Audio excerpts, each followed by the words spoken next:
Greetings, this is Ty Brown, and welcome to the Pepperdynamics Podcast, the unofficial podcast of the Pepperdine Graziadio business community. I am joined today by Tony June. Tony is just starting, really first semester in the MSRE program, Masters of Science in Real Estate. Greetings, Tony. Thanks for joining us. All right. Thanks for having me, Ty. Appreciate it. Yes, sir. I'm happy to have you on. A little bit about your background. You went to Humboldt State, played football there, student athlete, grew up in Inglewood. We got that in common. And then you also were in the Navy for 10 years, right? Any military background really is a benefit as you want to move on, because I think there are things you learn in the background. I wanted to have you on, though, because our similar backgrounds, right? Grew up in Inglewood, went to the same high school, Westchester High School, right? Westchester, right? Comets, go Comets. All day, right, yeah. Student athlete in college. Then you go off and you live the rest of your life kind of situation. What I'll start with is thinking about growing up in Inglewood.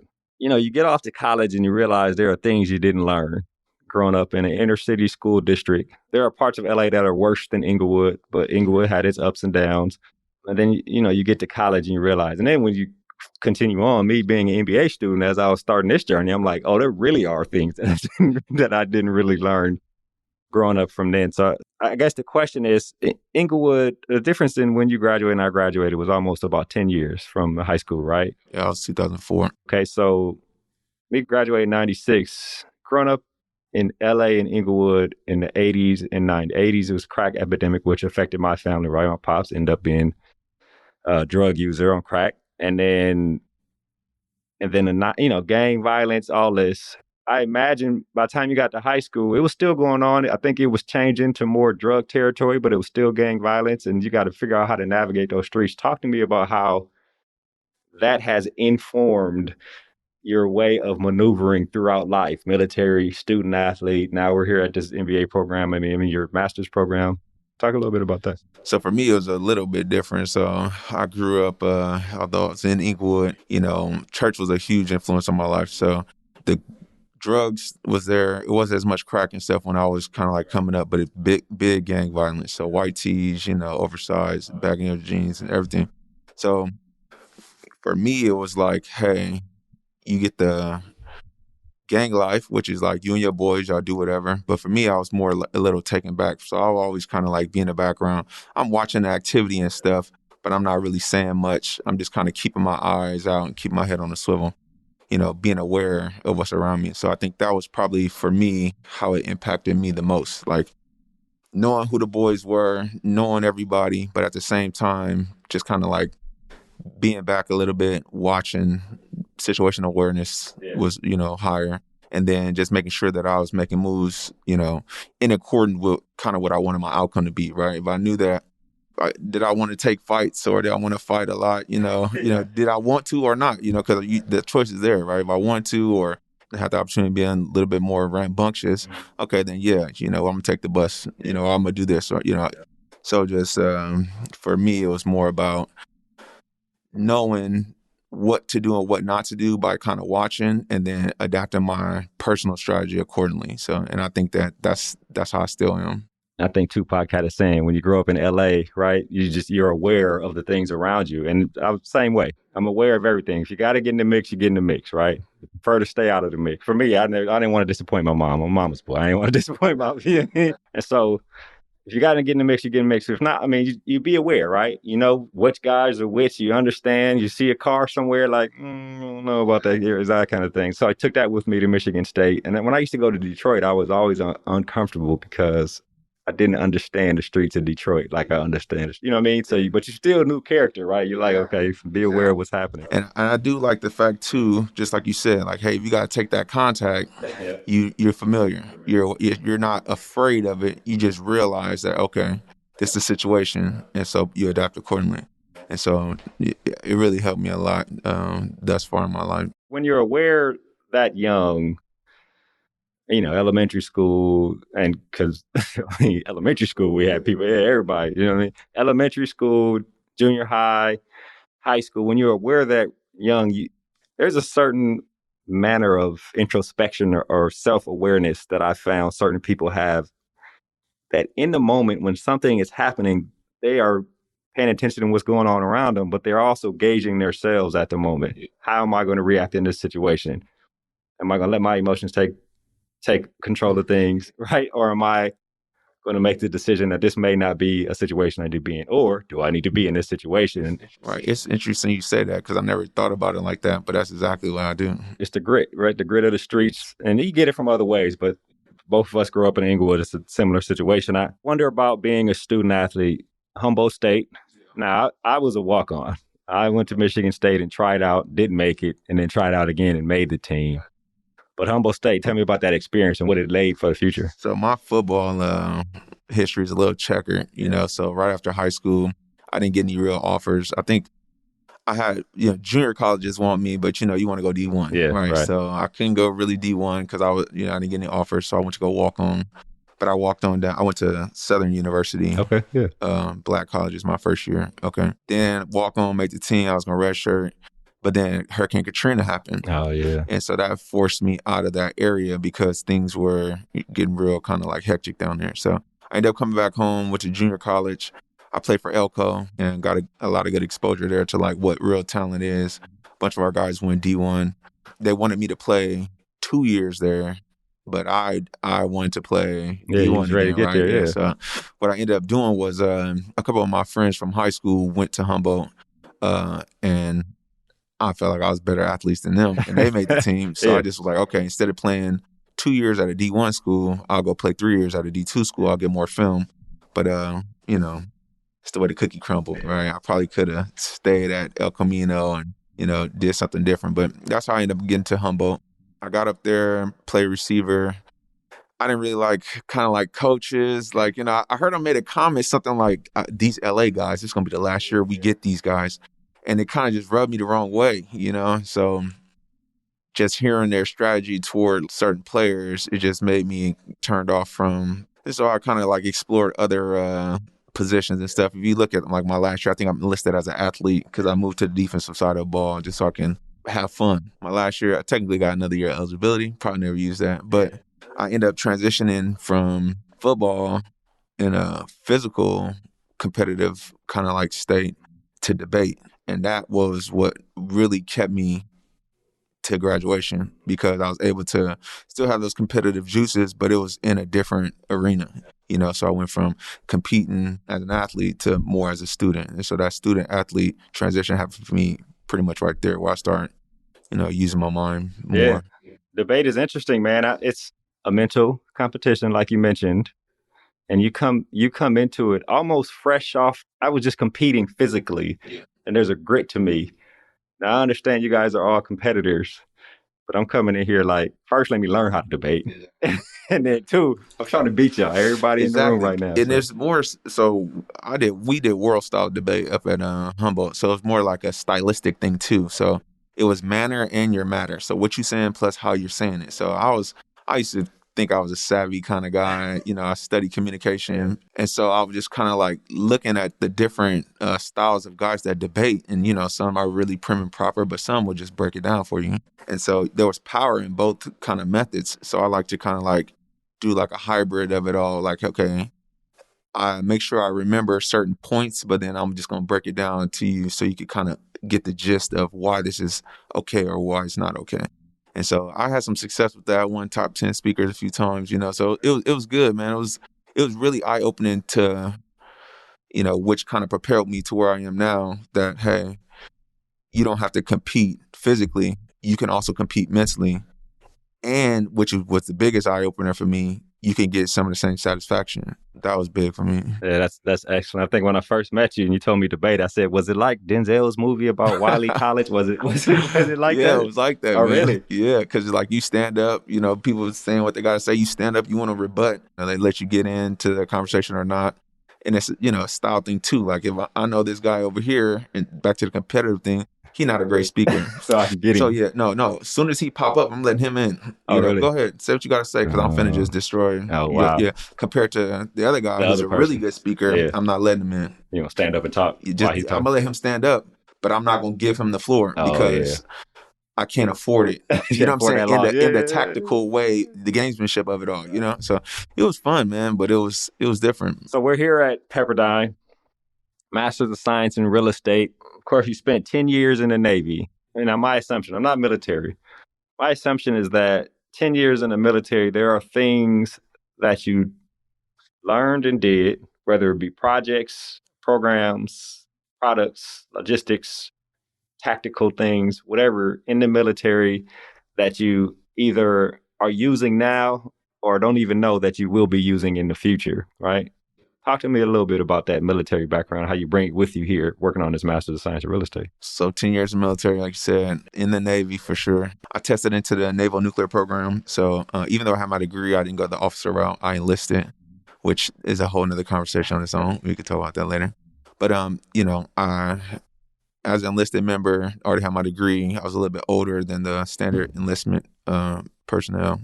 So, I came in with a strategy. Like I knew I wanted to kind of like excel and do well and stuff. And I was pretty like on point when it came to like doing what I need to do and not playing around a whole lot. So, like you said, a whole lot of programs, a whole lot of projects that I was into. So I was part of the I'm like a plank owner on the Ford, which is like one of the original crew members of an aircraft carrier that we built. And I helped to build the reactor department there. So it's like at the time, the Navy has like a A1B reactor, and that's the first time that they did this design, right? And so they did it. It's a very robust design, and so we went to help. It was being fabricated as we came on as a commissioning crew, but then we had to initial groom and test all the systems. So it was just like the attention to detail that you had to learn, because you can't really mess up nuclear power because everybody freak out about it. Handling pressure or being audited by a high level. So we had Nuclear Regulatory Commission coming, we had naval reactors really coming. And so being able to have some high level design system or something like that, and you have to kind of like explain while you're doing, right? So that was another skill that I learned. So program management, and then a bigger piece, which I didn't really appreciate toward my ending time in the Navy, is like personnel management, leadership, mentoring. Really? Yeah, man. That wasn't your thing? No. To be honest, I always felt like I'm a teammate, right? But I'm gonna be the best individual contribution to the team, and that's how you have a good team. You got a bunch of good individuals that understand the team concept. So it's not on me to teach you to be better. You should be just as good as I am, so that way our team could perform at a high level. Well, when I got to the military, that wasn't always the case. It was like you have a few real outstanding performers, but everyone else is just either ho-hum. Like my cousin told Happy me this. with mediocrity, right? Man, he told me this, and it really was like really good. You got three types of guys or girls, right? You got the ones that you don't got to tell them what to do. They're going to find out what needs to be done. They're going to seek the work because they want to be the A student. They want to make sure that they on top of it. So you got those guys. You got other guys so those are the people that you don't need to tell them what to do. Then you got other people that are like, hey, you could tell them what to do, but they'll only do exactly what you tell them to do. As soon as you tell them to do it, they're going to knock it out perfectly. But if you don't tell them, they're not doing anything. Exactly. And then you got the knuckleheads that even when you tell them what to do, they're not going to do it, or they do it wrong. So once I started realizing, what type of teams that I had, what my teams were comprised of, the type of people that I had, then I could adjust accordingly, right? I realized you're not going to do what I ask you to do, even when I ask you to do it. So now I got to put my attention on you. Yep. Vice, the dude that don't know what to do, or he's only going to do what you tell him, you got to give him very concise kind of instructions to guide him along. So those things really help me out, like, leadership-wise, mentoring-wise, developing, like, the people around you. So that way, because I used to feel like, man, y'all just give me a full team of misfits. Right. That's interesting. I kind of have a philosophy along the lines of that. My philosophy on leadership is that the role of a leader is to create and maintain an environment that people want to be a part of, right? And one of the initial ways to do that is by explaining the expectations that you have for the people that are part of your organization and telling them how they will be evaluated at those expectations, right? And I have 4 things. I think people will choose to do one of 4 things. They will either choose to just do their job, right? Do your job. Bill Belichick, right? Or they'll choose to excel at their job, right? Overachievers. Or they'll choose not to do the job, right? Or or that person may realize they don't have the capacity to do the job, so you got to adjust from there, right? And what's exactly what you're saying. This person doesn't have the capacity to do the job, or you're dealing with Johnny. Make sure you spell out exactly what you want, give him all the details and how you're going to evaluate the project so he gets it done. Or it might be Sarah over here. Sarah, you can say, Sarah, there's a box over there, and I'm trying to figure out what to do with it. She'll come back with the box put together, filled up with everything you need without even, you know what I mean? Exactly. And so I like that. I like that philosophy. So thinking about that helped you when you got into that leadership role in terms of. And then the crazy part for me is, especially in the military, there's no getting out. You're not. You don't just fire. You don't kind of work or whatever. Like you don't call it off as a sick day. No. So what ends up happening is you end up learning to love these folks that are not even the high level folks, because it's like it's so consistent. I know what I'm getting. Like I know it.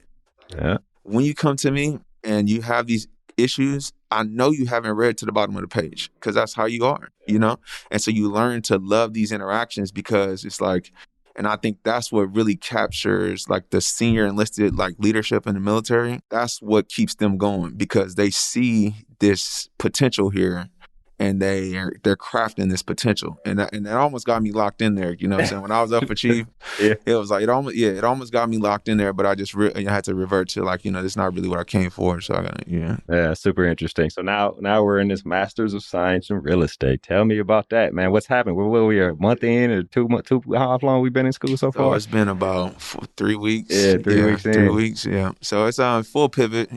From having this agenda set forth for you to now creating your kind of like brand, creating who you want to be as a professional, so it's a little different. Let me just say that adjustment is much different than I expected it to be. I thought that, you got these, I'm a smart guy, all this stuff, like no big deal. The mental adjustment of not like, finances and stuff, some of that stuff is kind of like hard set, right? You got the money or you don't. You know where you're going to live or you don't. So some of that stuff is like easy. I thought that was just what the transition was. But the transition and mentality to this 1 track, 2 tracks, or like this program that sets forth, you could gymnastics this program because you know all about the rules and regulations of X, Y, and Z. You know where your resources are to look, like where you're looking for your information. Out here in civilian land, which is beautiful. It's just like, man, everything's wide open.